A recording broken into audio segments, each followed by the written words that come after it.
Cuando hablamos de monarquía hablamos de una de las formas de gobierno, ¿sí? Vamos a poner aquí, más antiguas que existen en la historia de la humanidad. Presenta el poder, la monarquía, en la persona de el rey. Entonces, cuando hablamos de monarquía, hablamos de un rey que concentra todo, como decíamos, todo el poder. Así, el cargo de este rey se considera vitalicio y hereditario. Vitalicio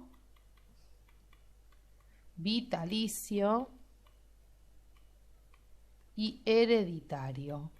Vitalicio, como decíamos, porque el rey ocupa el trono hasta su muerte. Hereditario, como ustedes pueden suponer, porque a la muerte del rey le sucede su primogénito o familiar directo, dependiendo el caso. En pantalla estamos viendo, como aclaramos, Ricardo II de Inglaterra, para poner un ejemplo de algún tipo de rey. Todo estado regido por un monarca recibe a su vez, les cuento, el nombre de reino, ¿sí? Y en los reinos, o dependiendo del reino, podemos hablar de un tipo de monarquía. Hablamos primero de la monarquía parlamentaria o constitucional.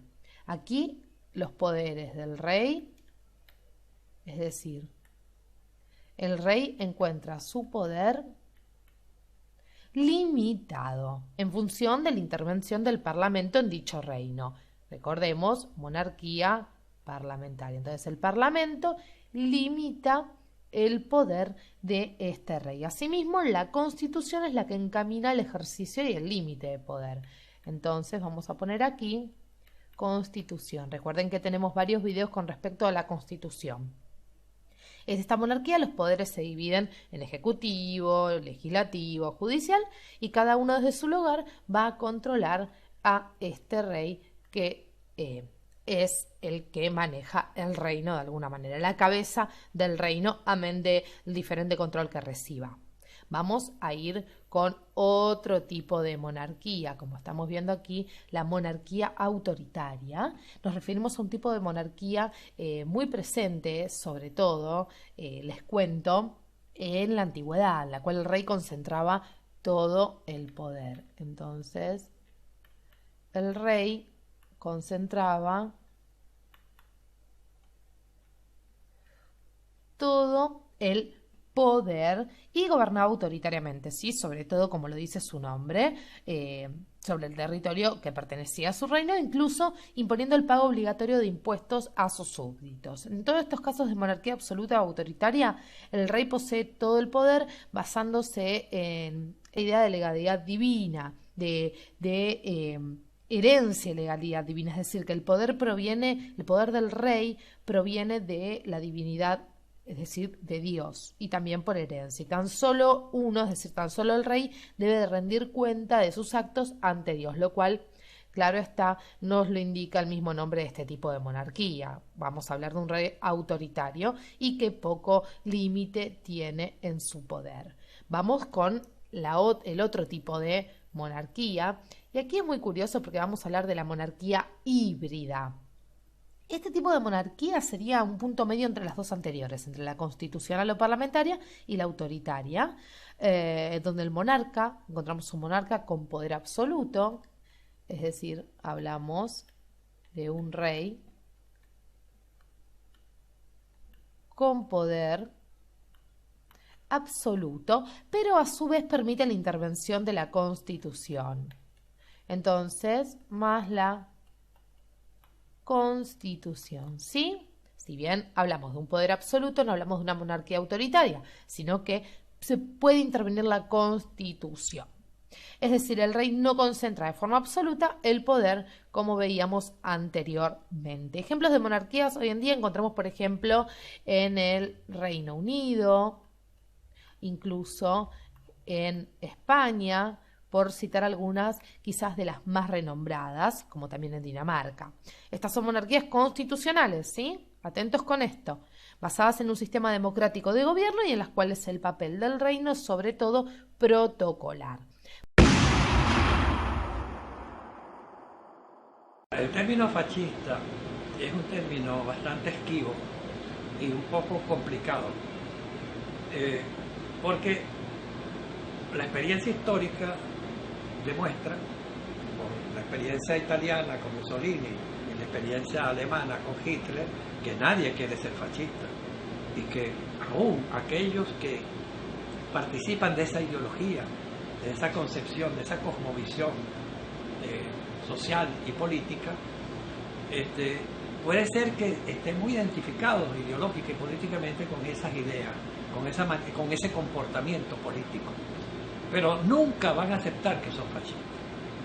Entonces la palabra fascista viene siendo como una acusación, ¿no?, que nadie acepta, por supuesto. Una persona de la derecha, o un dirigente, o un sector político organizado de la derecha o de la ultraderecha, puede que no sea fascista en el sentido estricto de la palabra. Pero en la medida en que esa derecha o esa ultraderecha pasa a usar métodos terroristas, ¿no?, en la acción política, yo no dudo en llamarlo fascista. Cuando se propone como fórmula posible el socialismo, el capitalismo recurre a los métodos fascistas. Es evidente, ¿no? Por eso es que el nazifascismo nace después de que la Unión Soviética es poder, porque está el socialismo como posibilidad para la humanidad. Y cuando se instala en un país un régimen de signo socialista, ¿no?, de signo socialista, no establece el socialismo inmediatamente, como el de Allende en Chile era de signo socialista, vía al socialismo. Entonces la derecha responde con métodos fascistas y utiliza a los militares y a partidos de la derecha que se fascistizan, porque el proceso de fascistización, en la medida en que la derecha se pone cada día más terrorista, se va acercando al fascismo y liquidan a Allende y establecen un régimen de carácter fascista.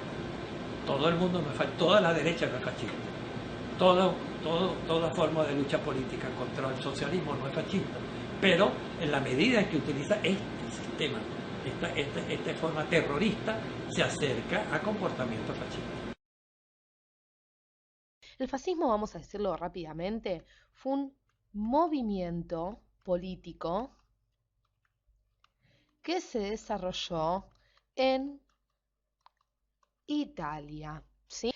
¿A mandos de quién o quién era el líder propio del fascismo? Este señor que vemos aquí, que es ni más ni menos que Benito Mussolini. Benito Mussolini, para que ustedes se ubiquen, nace en el año 1883 y muere en el año 1945, es decir, nos ubicamos en la Segunda Guerra Mundial. Les quiero contar que el término fascismo, de alguna manera por extensión, se va a aplicar a todo sistema político que se caracteriza, por ejemplo, por el rechazo al socialismo o a las tendencias socialistas y comunistas. Rechazo entonces al socialismo, por ejemplo, así como también todo lo que sea un régimen de carácter democrático. Todos los aspectos de la vida política, económica, social, se hayan reglamentados bajo la autoridad de un Estado que, sobre todo, está centralizado. Es decir, el poder va a estar centralizado en la figura del líder, en este caso Benito Mussolini, que posee los monopolios de los medios de expresión y organiza regularmente, por ejemplo, ceremonias masivas, como podemos ver aquí en la imagen, para exaltar ese sentimiento nacionalista. Entonces, esas son algunas características que podemos ir nombrando, pero también permítanme que les cuente que la libertad de la persona, es decir, la persona no goza de una libertad completa. Los regímenes totalitarios hacen que las personas, como usted, como yo, al estar introducidos dentro de los mismos, perdamos todo manejo o libertad civil de alguna manera. El fascismo desarrolló un concepto totalitario de Estado y un culto a la obediencia del jefe del partido. En este caso, a Mussolini le decían el duce. ¿Sí? Van a poder encontrarlo en los libros de historia.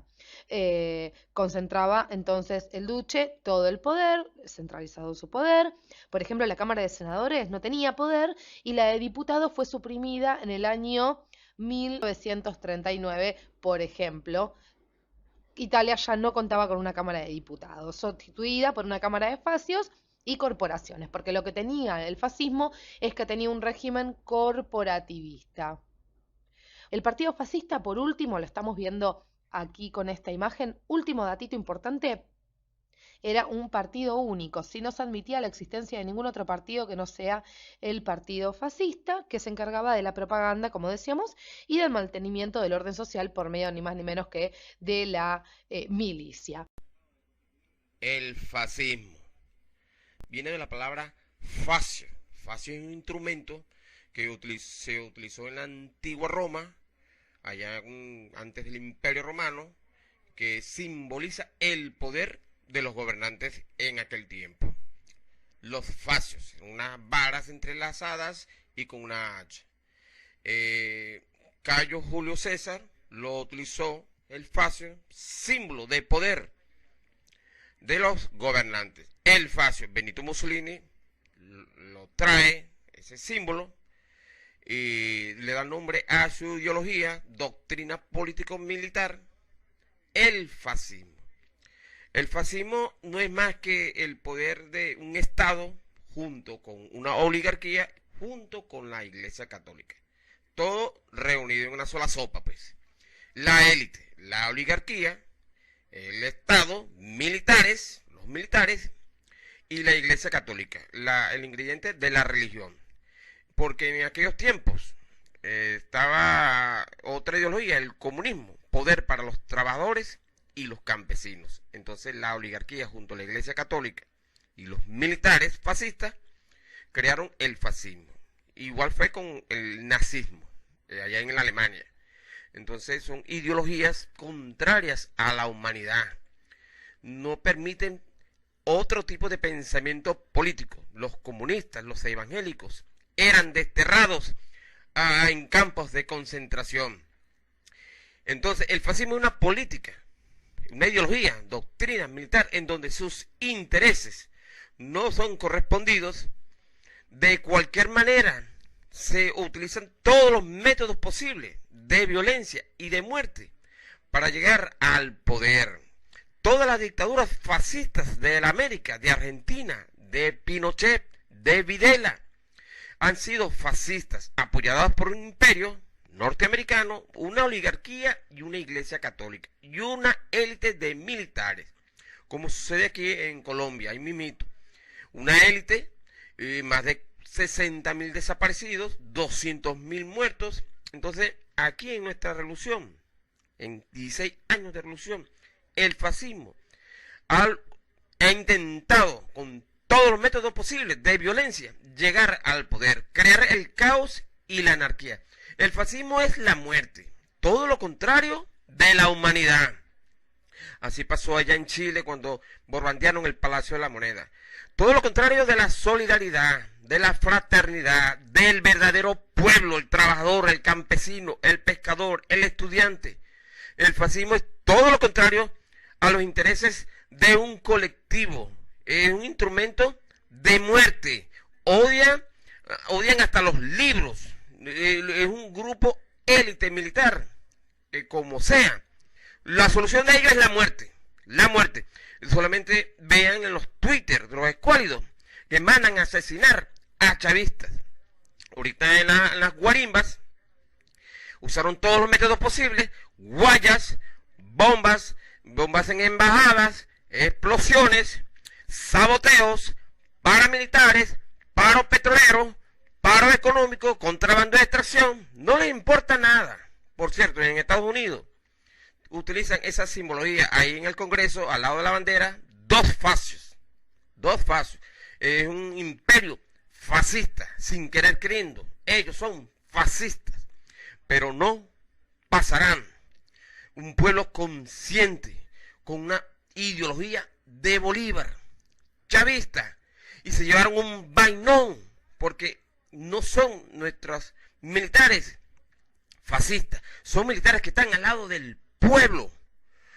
Una oligarquía y una religión, la Iglesia Católica, pero les faltó los militares, una ideología bolivariana, chavista. Somos humanidad, solidaridad, fraternidad, humildad, alimentos para el pueblo, deporte, educación gratuita para los pueblos, un colectivo, con nuestros argumentos filosóficos, históricos, con conocimiento, Sabemos dónde estamos. No pasarán.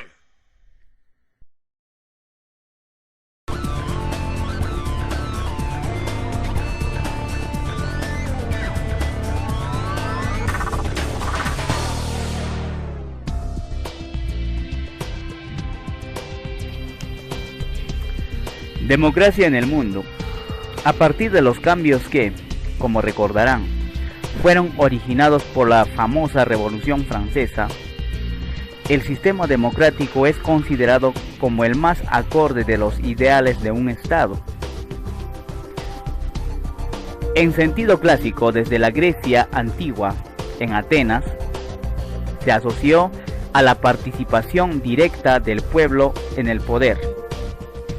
Era la democracia que funcionó en la plaza pública, donde el pueblo tomaba decisiones. La revolución de las colonias inglesas de Norteamérica en 1776 y el estallido de la famosa Revolución Francesa en 1789 demostraron al mundo que un pueblo libre y soberano se gobernaba mejor implantando el sistema democrático. Ya después, en los Estados Unidos de Norteamérica, el presidente Abraham Lincoln fortaleció el concepto democrático con la frase: es el gobierno del pueblo, por el pueblo y para el pueblo. En la actualidad, la democracia se halla asociada a la delegación del poder en representantes elegidos libremente por el pueblo, como lo tiene la mayoría de los pueblos, especialmente latinoamericanos, y a la cabeza está Estados Unidos de América.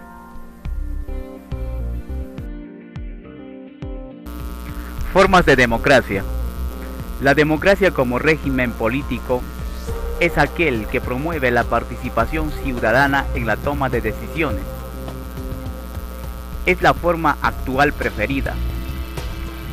En este gobierno, el presidente es el jefe supremo y como tal participa directamente en la conducción de los asuntos del Estado y elige a sus ministros.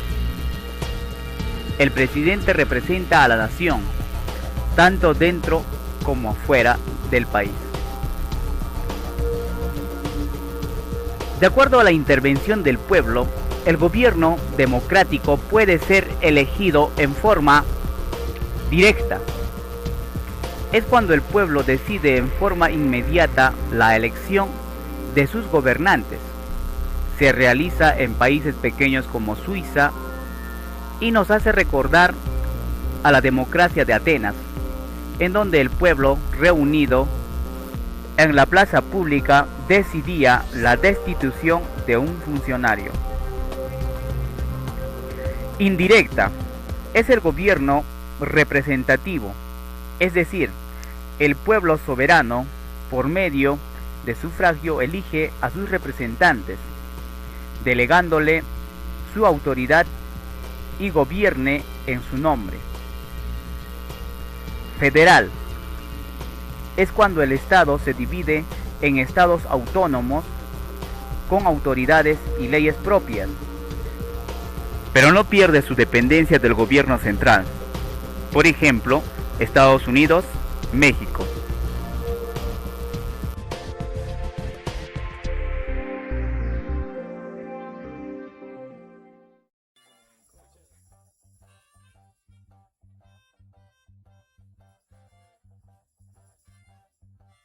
Equilibrio de poder.